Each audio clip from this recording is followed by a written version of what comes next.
Good morning, everyone. The topic for the next half hour or so is going to be I/O workloads and storage in virtualized cloud data centers. And this work is done together with Robert Birke, Lydia Chen, and Engbersen at the IBM Research Lab in Zurich, and Evgenia Smirni at the College of William and Mary. So for data center providers who offer cloud services, it's essential to be able to use the resources in an efficient manner without compromising the performance. And today, the key technology to be able to do this is virtualization. So this enables us to share the resources in an efficient manner and do it in a cost-efficient way. So from a data management perspective, we need to keep the data at the right place at the right time, and from the performance point of view, this is especially important during the peak loads. And we need to understand from a virtual machine perspective how the I/O workloads and storage demands looks like, and how they are related to the similar requirements on the physical layer. So there's been already a lot of work on like file systems and storage from a storage point of view, but we still don't know all that much on how these I/O and storage workloads behave in virtualized data centers, and especially at the large scale, and from the perspective of the VM, and how how they depend on the physical boxes on which the VMs run. In particular, we're interested in the following aspects. So the growth and the churn rates of the volume, so how does the capacity vary over time, like on the longer term, and also how does the data change, so what's the churn rate of the volumes. From a performance point of view, we're looking at the I/O velocity of reads and writes, and here again we try to look at the perspective of the VM and compare how do the reads and writes on the virtual machine layer compared to the ones that we observe at the physical layer. And finally, we try to look at the variety of applications that run in these cloud data centers, and especially how do the I/O and storage workloads depend on, or how are they correlated with demands for other resources in the system, such as the CPU and the network demands. So the outline for the rest of this talk, first we will give a bit more introduction and look at the data collection on which we base our analysis. Then we will look at these three aspects of the I/O and storage workload, so the volume, the velocity, and the variety. And finally, we have a summary and hopefully some conclusions. So this is a characterization study. So we look at field data from production data centers that operate under the private cloud paradigm over a period of 3 years. And as I mentioned, we look at these three aspects. So the volume, we look at the allocated space, the free space, and the degree of fullness. So how much storage capacity do the VMs have in these data centers? How much of this capacity is actually used? And what are like long-term trends and the short-term variations? From the performance point of view, we want to look at the reads and writes both in operations and bytes per time unit. So we look at the IOPS and gigabytes per hour, and try to compare the virtual and the physical I/O and see how they are related. And finally, from a variety point of view, we want to look at what are some representative VM workloads and how do the requirements from the I/O and storage perspective relate to the requirements for other system resources. So the data collection that we base this study on, from the storage point of view, at the end of this 3-year study period, the virtual machines that we have observed have storage capacity up to 22 petabytes. And there's also a lot of machines here, so 8,000 physical machines, on top of which there are 90,000 virtual machines running. And this time period is then 3 years, so up to the end of 2013. So in these data centers, there's over 300 corporate customers, and the virtual machines are typically running Windows, but there's also different flavors of Linux and Unix. And running on top of VMware virtualization. So here we, in the first graph, show the number of file systems for VMs and boxes. And we, overall in this slide, try to emphasize that we're really looking at a heterogeneous environment. So if we look at here on the first graph, the blue curve here at the top shows the number of file systems for virtual machines. And we see that for a bit less than half of the VMs, they only have a single file system, but there is a tail, and there's virtual machines that have tens of file systems. For the physical boxes, there are only a small number of boxes that actually only have a single file system, whereas they typically have tens or even hundreds of file systems. In the following two graphs, we look at the number of file systems as a function of the number of CPUs and the memory size.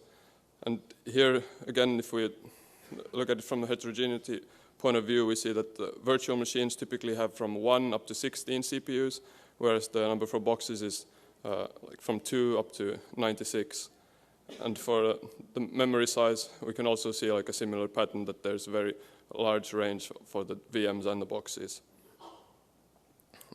And then, so these box plots show the 10th, 50th, and the 90th percentile of the observed values. And the general trend is here that the number of file systems grows with the size of the boxes and the VMs. So the more CPUs, the more memory you have, typically the more file systems those VMs and boxes have. And I'd further like to emphasize that in this study we're really looking at the data from a virtual machine perspective instead of the file system perspective. And like one reason or a few reasons behind that is the data collection. So we use data that has been obtained by standard utilities at the operating system level. So from we don't have specific information about the file systems, for example, the type and the file counts and so on. And also the granularity of the trace data is a limiting factor. So for the finest granularity is 15-minute or hourly periods, which means that we cannot observe I/O peaks within such intervals. But on the other hand, we do have a fairly large data set, so hopefully this will then contrast the coarseness of the information. So moving on to the first part of the analysis, we look at the yearly growth rate per VM storage volume. And this graph shows the yearly growth rate of the VM storage volume from the June 2012 until May 2013. And the blue curve here at the top shows the capacity for the VMs, and what we can see here is that the majority of VMs actually don't upgrade their storage during this time period. So over 80% of the VMs have the capacity more or less unchanged, whereas there is quite a long tail, and there are some VMs that actually have increased their storage capacity by over 200%. If we look at the two other curves, the used space and the fullness, which is the actual amount of space that has been used by the VMs, we see that these curves fairly closely follow each other. So this would indicate that the storage capacity utilization is more driven by data demand rather than the supply of capacity. And also what we can see here is that there are actually some number of VMs that actually have decreased the use space that they are actually utilizing. So the yearly growth rate gives an indication of more like long-term trends and how the capacity of the VMs evolve. If we try to look at the more shorter term and look at the data, how does the data in these VMs changes? So we have a lower bound on the weekly churn rate, which we define as the sum of all the observed drops in used space divided by the used space. And why this is a lower bound is because, as I mentioned before, a limitation in our data that we only have the used space at every 15-minute intervals. So that means that we cannot observe any changes that have occurred within this interval. So for instance, if you delete some data and then you re-add the data or some other data is added in its place, then we actually don't observe these drops. So that's why we only have a lower bound here. And we calculate the churn rate per VM and per file system. So in this graph, we show the weekly churn rate for both VMs and file systems, and the leftmost values here show that the churn rate for a number of both VMs and file systems, there are VMs and file systems that have quite low churn rates, and for VMs it's a bit less than 40%, and for file systems it's close to 80% of the file systems that have like very low churn rates. But on the other hand, there is here also quite long tails, even more so for the file systems, that there are file systems that have really very large churn rates.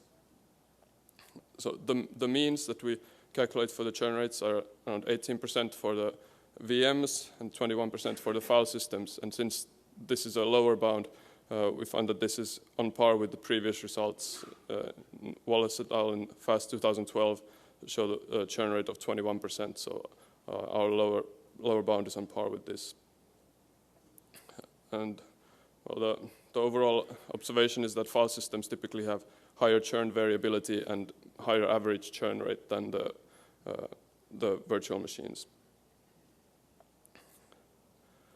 So moving on to the velocity, and from the performance point of view, we're interested in how much I/O the VMs and the boxes have. So in this first graph, we're comparing the I/O activity in gigabytes per hour for virtual machines and boxes. And the main observation we can make here is that the I/O activity for boxes typically is much higher than for virtual machines.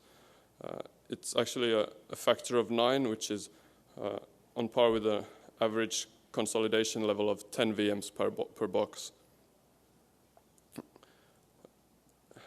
The next graph, we look at the I/O activity as a function of the virtualization level. And here we see that the I/O grows almost linearly with the virtualization level, meaning that the more VMs you provision on a single physical box, the higher the I/O is going to be. And finally, we try to look at how the I/O differs in the ratio of reads and writes. And what we can observe is that for virtual machines, the ratio is higher in terms of writes than for the physical boxes. And what we've shown actually on these three graphs is 3 curves for VMs and 3 for boxes. And what we try to look here is if there's a difference between a weekday value or for the weekend or for the monthly average. And what we see is that these curves are very close to each other, and then for subsequent analysis we're going to use actually just the data from a single day, from the Wednesday on April 17th of last year.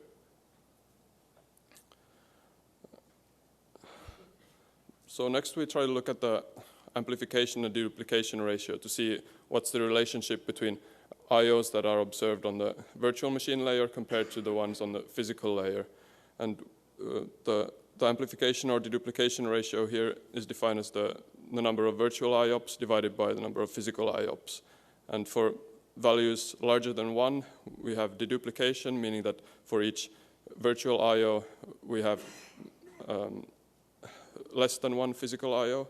And on the other hand, if the ratio is less than 1, then we have amplification. So for each virtual I/O, there's actually more than 1 physical I/O. The observations we can make here is that roughly 50% of the boxes have ratios between 0.8 and 1.2, so indicating that there's roughly the same amount of virtual and physical I/Os. Whereas on the other hand, if we look at the actual number of boxes that have either amplification or deduplication, we see that most boxes have some degree of amplification. On the second graph here, we look at the difference between read and write operations, and especially from the deduplication point of view, we see that for boxes it's more common to have read deduplication in the case that there is actually some deduplication. So we have around 30% read deduplication, whereas only 20% of the box is experiencing write deduplication. So the take-home message from this would be that we mostly observe amplification, and in case we do have deduplication, it's more common to have it for read operations. Still looking a bit more into the deduplication ratios, we try to see how it differs by virtualization level and by memory size. So first, by virtualization level, we see that the deduplication ratios typically increase with the virtualization level. So meaning that the more VMs that you have on a box, the higher the potential to have some deduplication in the I/O operations. And often the effect of I/O deduplication is also dependent on the cache size, and we don't have information about the cache sizes here, but memory sizes and cache sizes are often positively correlated. So we look at the I/O deduplication ratio as a function of the memory size, and here we can also see that typically the more memory you have on a box, the higher the deduplication ratio for I/Os. So yeah, the deduplication ratio typically increases both with the virtualization level and with the memory size. So from an I/O performance perspective, it's very important to be able to have good performance at the peak loads. And from the data center operator's point of view, rather than having to optimize the I/O for all the VMs that run in the data center, we look if there is a way to simplify this to only optimize the load for like a smaller set of the total number of VMs. So what we did here is we look at the top VM contributors, which are defined as the VMs that contribute most to the peak load. And we try to see how many VMs does it typically take to reach 80% of the peak loads. And what we see is that there's actually only a small number of VMs that dominate these peak loads. So the average consolidation level is to have 10 VMs running on a single physical box. We see that it's only around 1/3 of these that really contribute the most to the peak load. So for data center operators, they could then only focus on optimizing the I/O of these few VMs, and then that could bring already a big benefit to the I/O performance at the peak loads. So yeah, the take-home message is a few VMs only are responsible for the peak loads. And finally, looking at the variety, we try to identify like what are some typical VM workloads in terms of I/O, and also then how they use CPU and network, these other system resources. And the way we went about it, we looked at the daily averages for I/O, CPU, and network usage, and we performed k-means clustering to see what are the representative VM workloads. And the idea behind is that if you know what are some typical VM workloads, then it can help you to run like simulations or to otherwise dimension your data center in terms of catering to these typical VM workloads. So we tried to look for clusters. We tried between 3 and 20 clusters, and here we present 5 of them. When we tried to add more clusters, we actually saw that this results in more data points between the two lowest clusters here in the graph. So this is like the 3D plot for all these 3 resources, the I/O, the CPU, and network. And to make it a bit more clear what's going on,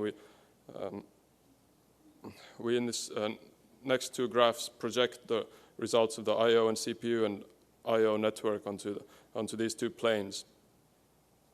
And first, in the top graph, we look at the I/O workloads, and we see that they increase exponentially with the CPU utilization. So there is a similar trend for the I/O network, but it's less clear. And we also have here at the far right an outlier where there is a lot of network activity, but not so much I/O. And what we can see by looking at the data points with the highest number of I/O is that very I/O-intensive VMs typically utilize the CPU a lot, but they don't utilize the network all that much. But in general, the majority of the VMs have I/O that increases with CPU and network usage.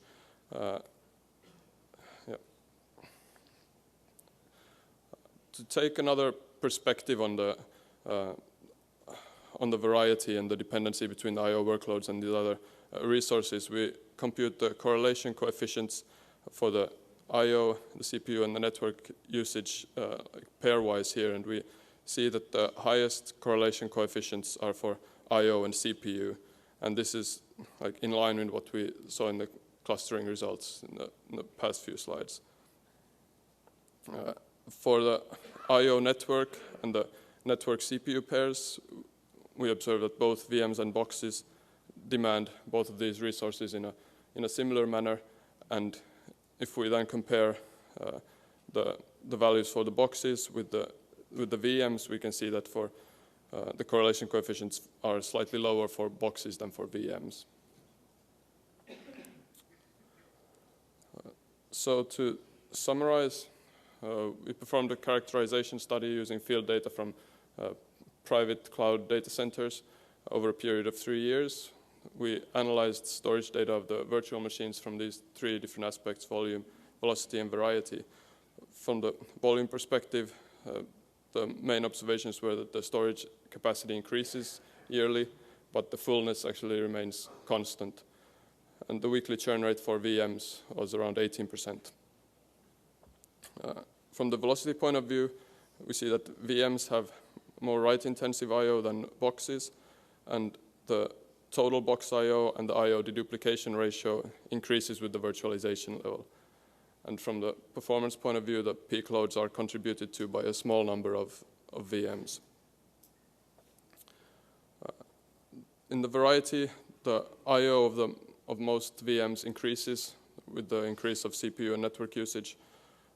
And overall, we can see that the degree of virtualization seems to highly affect both the storage and the I/O workloads. So that concludes my talk, and I'll be happy to take any questions. Thank you.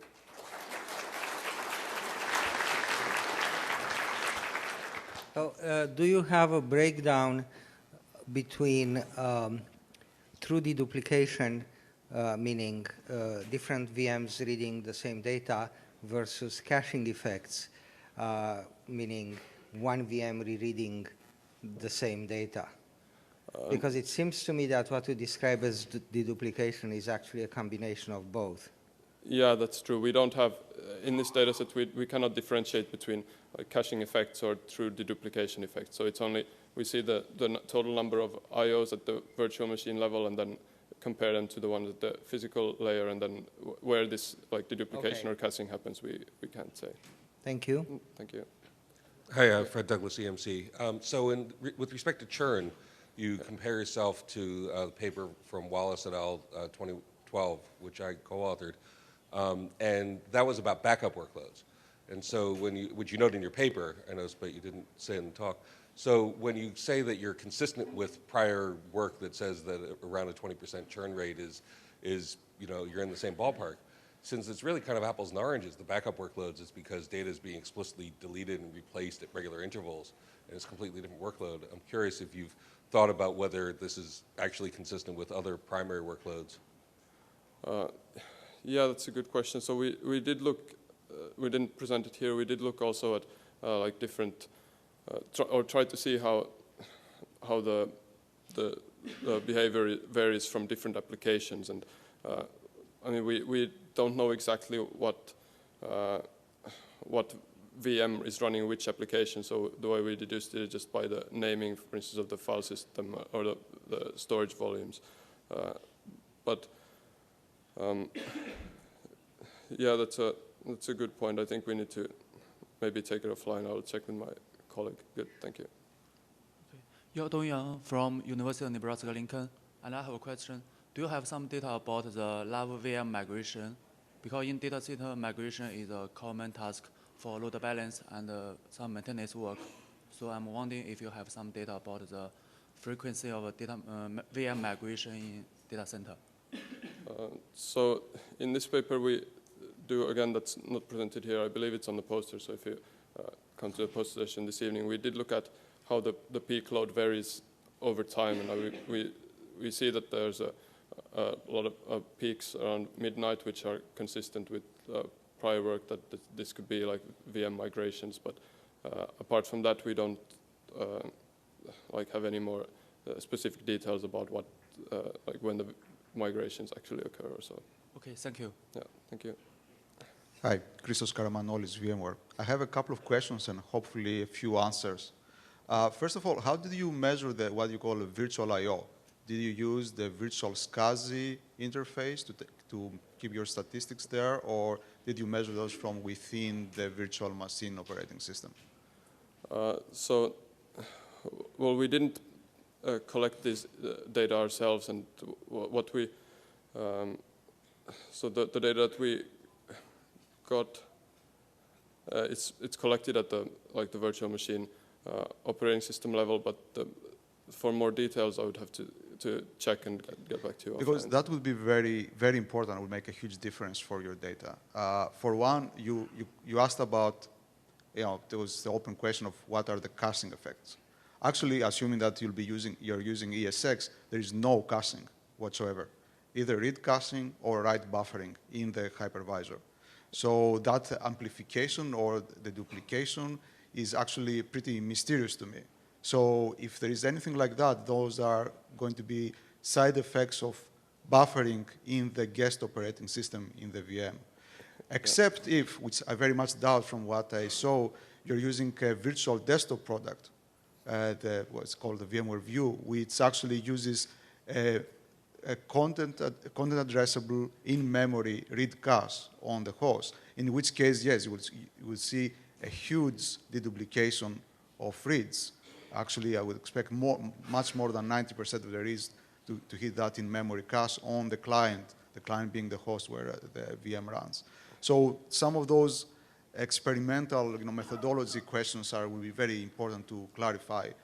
The other question I have, and maybe I missed that, what is the storage you use? Is that fiber channel, block storage? Is it storage behind an IP network, iSCSI or NFS? Can you clarify on that? I'm not sure it's clear from our data. I can try to have a look and maybe get back to you later this evening in the poster session, but I'm not sure we know that from our data. Because then that's the other interesting part of your presentation was the correlation of CPU utilization and I/O and networking. So obviously, if your storage is behind, is iSCSI or NFS, therefore you have a huge, obviously correlation because you use the network to do your I/O. So those are, again, very fundamental questions to answer so that we can understand and interpret some of these results. Yeah, so I'll be happy to come by and talk to you guys at the poster session. Yeah, so well, from the physical machines, we don't know what the file system are if they are local or remote file systems. So maybe that also already partially answers your question. I guarantee you, if those are production systems, that was not a local file system. Yeah. It was a storage area network or an NFS storage service. Yeah. Okay. Thank you. I just had one question I wanted to ask before we move on. Do you have plans to make your trace data available? Unfortunately, at this time, we can't make this data available. Right, thank you. Yeah. If we can thank the speaker again.